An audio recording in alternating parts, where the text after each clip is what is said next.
Hey y'all, welcome back to Got Fuels Model Car Garage. I want to first of all tell everybody my thank you. I get what I want to say out in a second.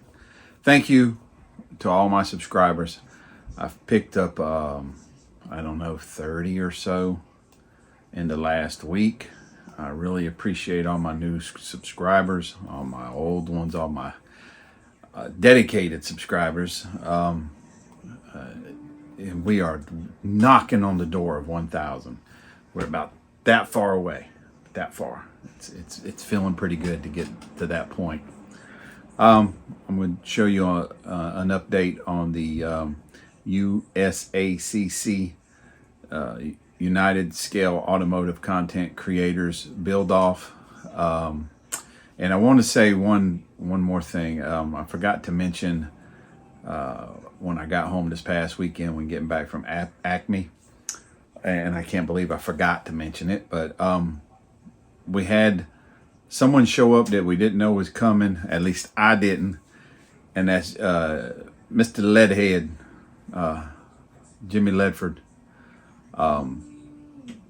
After looking at your builds with my eyeballs, man, you know, we're all our worst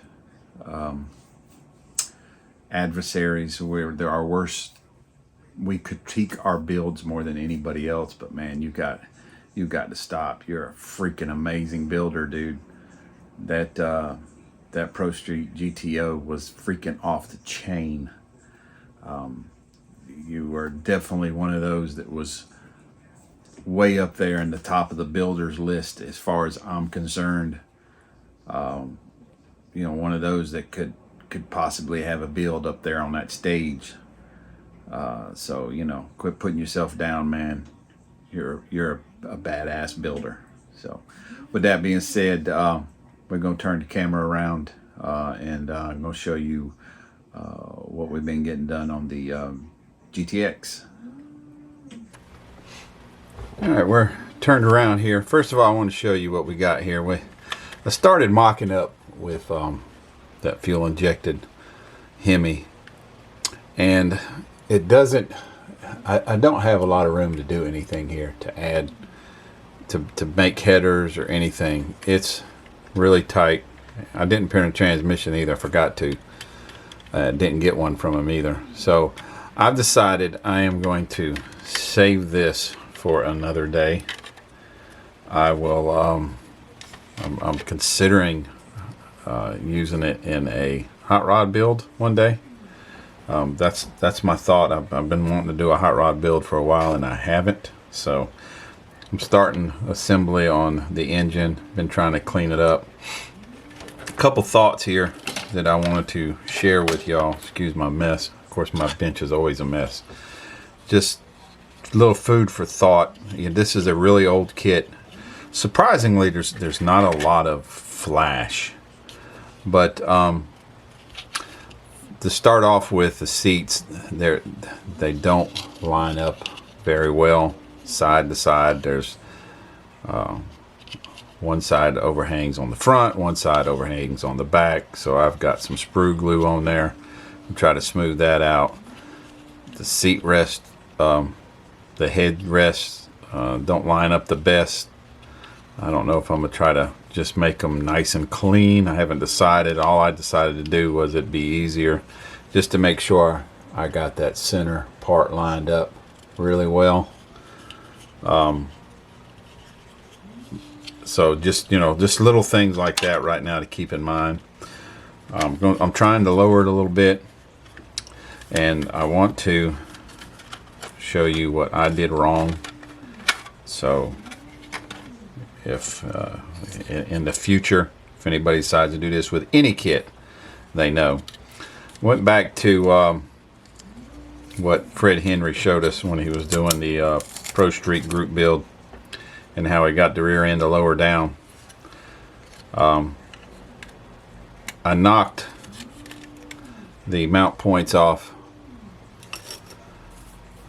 I drilled the hole out first, shaved them down on the front and the back.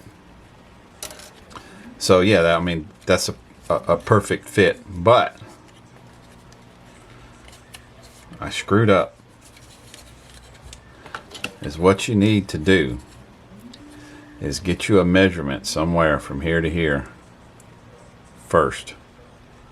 So get that measurement first. And I went to hacking on it, and now I don't know how much I actually lowered it so I can drop the front spindles the same. So yeah, make sure you plan ahead, unlike me. And I'm not planning ahead, I'm just going willy-nilly, going all out. I just screwed up.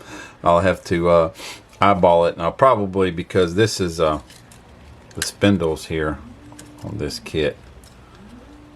Don't easy.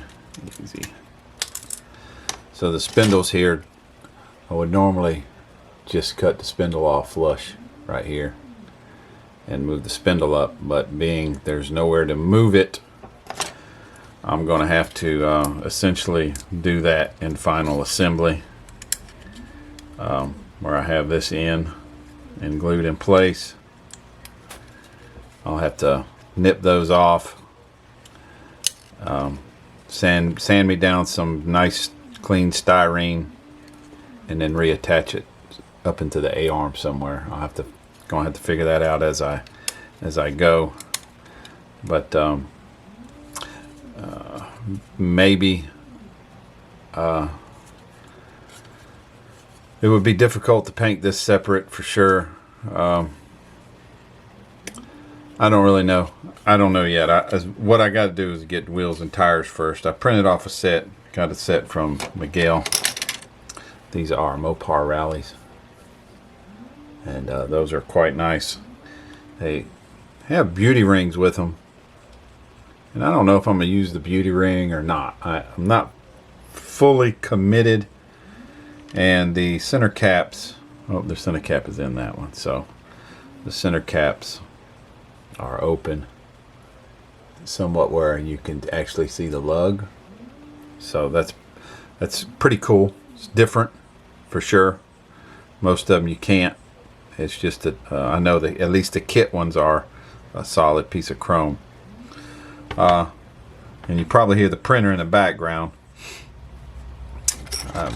I just printed them off at size, and they are too small. I'm just gonna put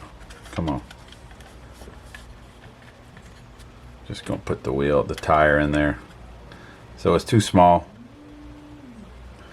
and all I did was mic them. He gave me an idea as far as size would go, the final size. And that was perfect. So I mic'd them, and I took the mic and I added 10% to it, so it was 23 and a half, and I brought it out to 28, which is 10% or so. Come on. So I'll show you the difference. So if we go 28, I think that'll fill in that wheel really well and look more natural. So yeah, that's what we're just, still in the mock-up stages of exactly how I want things to look. So remember, plan ahead. Don't be like me and forget. So especially when it comes to when you start chopping on something. That's all we got. Thank you all for watching. Got Fuel's Motor Car Garage.